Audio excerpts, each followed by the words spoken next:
On May 22, 2011, at exactly 5:41 p.m., the city of Joplin, Missouri, ceased to exist. What happened in those minutes challenges the very laws of nature. This is the story of the Joplin EF5, a monster that shouldn't have existed, and the 161 people who never saw it coming.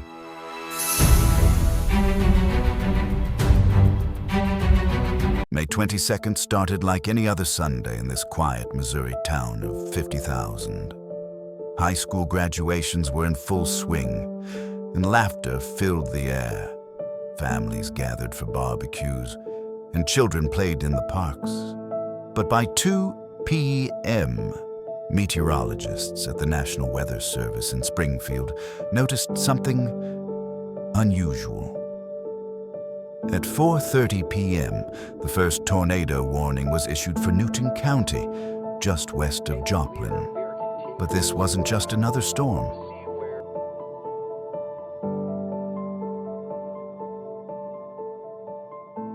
West of Carl Junction or 6 miles east of Columbus, moving east at 30 miles per hour. Storm has a...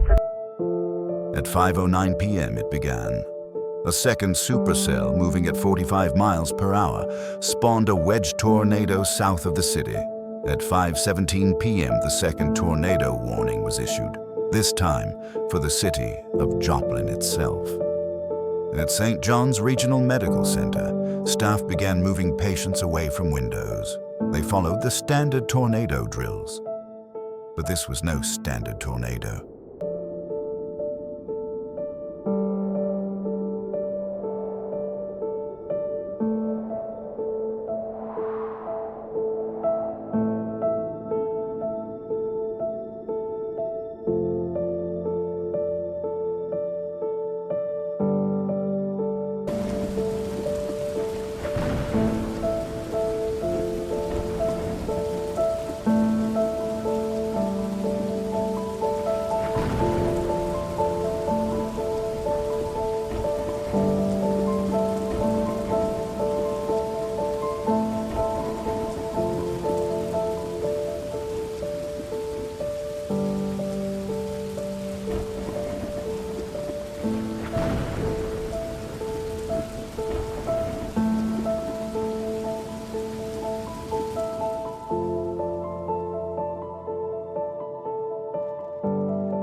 "5:41 p.m.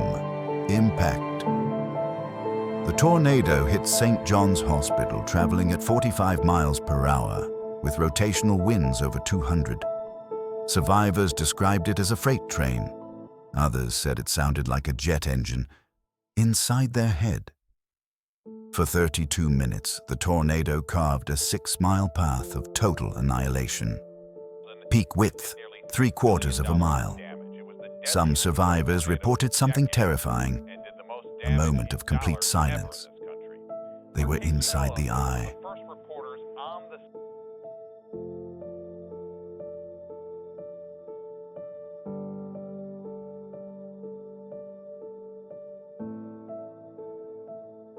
If you're near a power line, you can see the cables are down, strewn along the streets here. We haven't noticed any that are locked. There is nothing left standing here. Everything we went through their houses. You can't even tell if it's a house or if it's a bus or a car. We was at my brother's graduation, and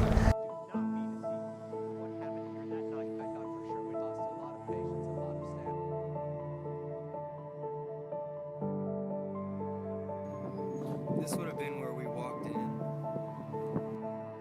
At 6:12 p.m., it was over.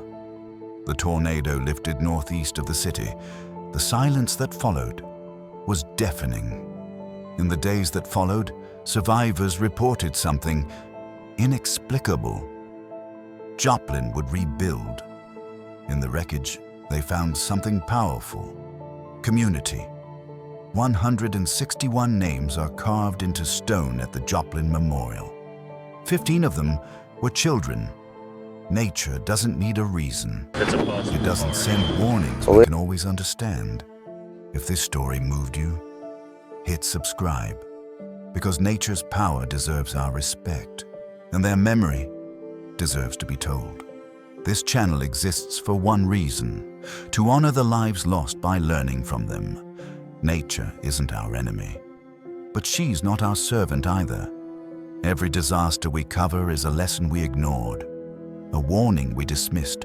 We can't prevent tornadoes, we can't stop hurricanes, but we can build smarter, live wiser, and respect the boundaries we've crossed for too long. These stories aren't just history, they're our future, if we don't change.